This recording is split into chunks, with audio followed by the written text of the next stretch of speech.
Hey YouTube, it's Greggy GTV. Just wanting to do another review of a interesting, controversial kind of product, so to speak.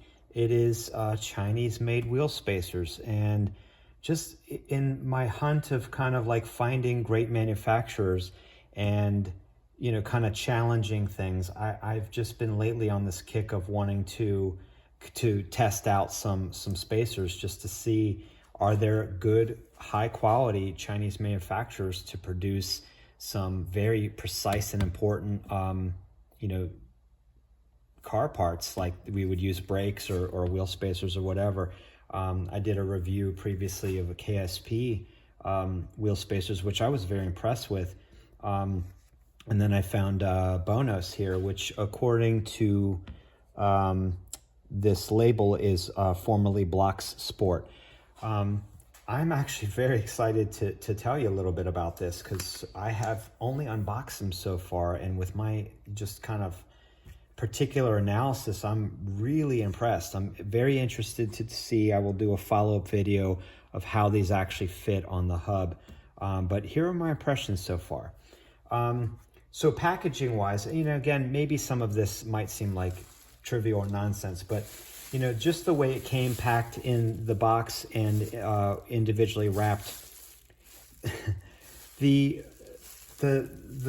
bubble wrap here feels luxurious. It's got a smoothness to it that I've never felt. That was the very first thing I noticed, was how smooth that was. Even in terms of this, which is kind of like a large business card, it's got a premium luxury smooth feel to it. So far, just the textures alone, I'm thinking, ooh, they put a lot of care into the packaging of this. This is already impressive to me, and I'll go over that with you. All right, now first thing that stood out to me on these spacers is knurling. Now, I can't imagine there's any function behind this other than just cosmetic, but I hope you can see that on there. The knurling on this is very high quality. It's like the equivalent to what comes on some high-end tools that I use. So that was one thing that I was instantly impressed with. And then in terms of edge breaks, chamfering, and just kind of the edges of this CNC machining, it's very precise. It's very impressive in general. The thread engagement is pretty impressive too, in terms of, there's no, sorry if I can get on there. It engages very well. There's no real slop in it or anything. And even the way that this fits into here, I hope you can see that, very, very good engagement, very precise. I mean, just so far, even just the caps, there's caps that come on top of each of these to protect the threads and shipment, and they even fit precisely. So if I'm just going based on that, I'm already impressed, and I'm really particular. I would be very discriminatory if I needed to be on this and say, oh well, I'm not impressed with this or that. The height of the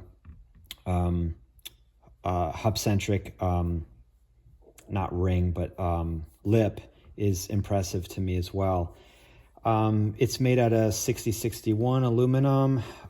There is, they call them cooling vents in here too. Now, again, interestingly enough, I'm not really sure how necessary that is, but looking at the precision of it, I mean, they paid attention to detail. If one were to machine in cooling vents, you would want and need some kind of exit or entrance for that, and they've done that here. So I'm just looking at these details thinking, I don't think I could design a better one cosmetically and or functionally. It's very impressive so far. Now, another thing that's very important to me is the studs, and they went with 12.9 studs. And if you know much about this or researched it, good quality is 10.9, and in theory you would think, oh, 12.9 is even better. Well, on my last review of a KSPs rather, sorry, wheel spacers, they went with 10.9 for reasons that I've researched before, which is that when you go to 12.9, it can make it actually more prone to breaking and more brittle. Just because it's harder doesn't mean it's better necessarily. Now, I questioned Bonoss about this and asked them what was the rationale.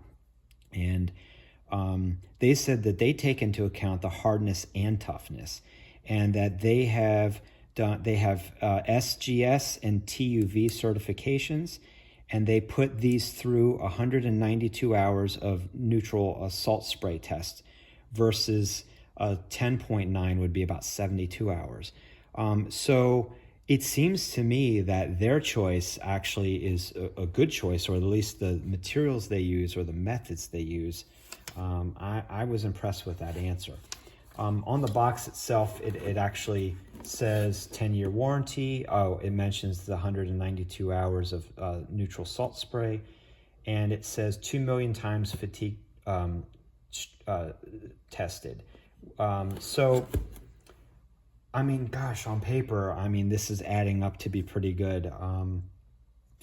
In terms of the CNC machining of the hub and the exact measurements, they said they designed it specifically to be a bit tight, to make sure that, again, it's more hub-centric based and centered versus lug-centric, which can cause some vibrations if you get the wrong ones.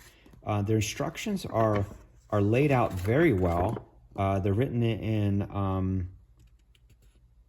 that looks like, actually looks like it's written in Japanese to me, versus Chinese, but forgive me for not knowing fully. But regardless, underneath of it is English, and the English is well written.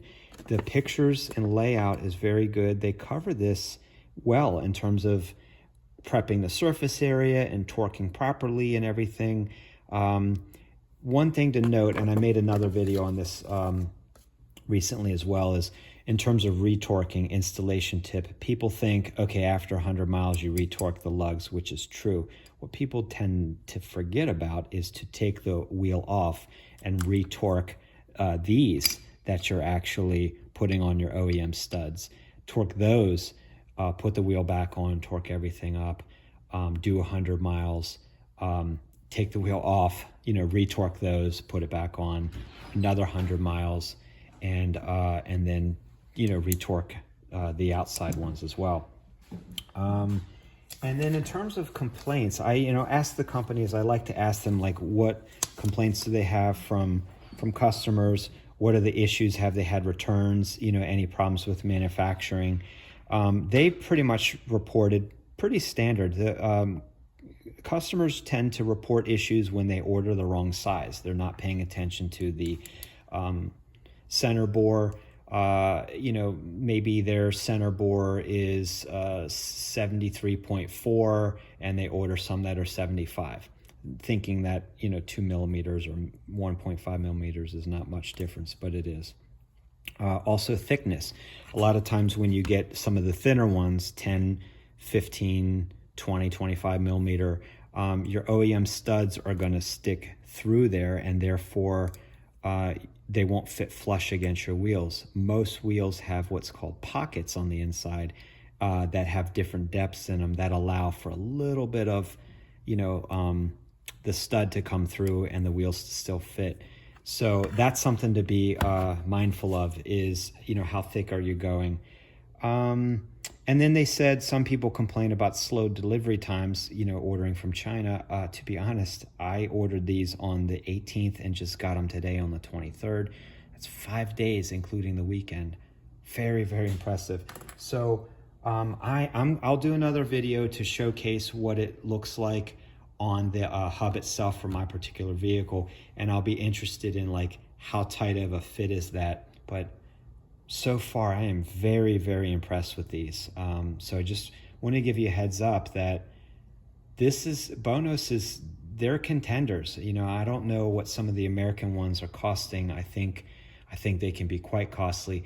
These are pricier than, let's say, some of the other Chinese made spacers out there, but there is a reason for it, and so far it is worth it.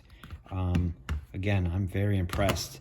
And if you look at my other videos, if you check out on my carharmony.net website, I am particular and precise about things.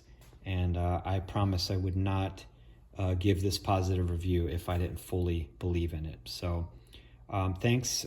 Please consider subscribing to the channel and liking the video.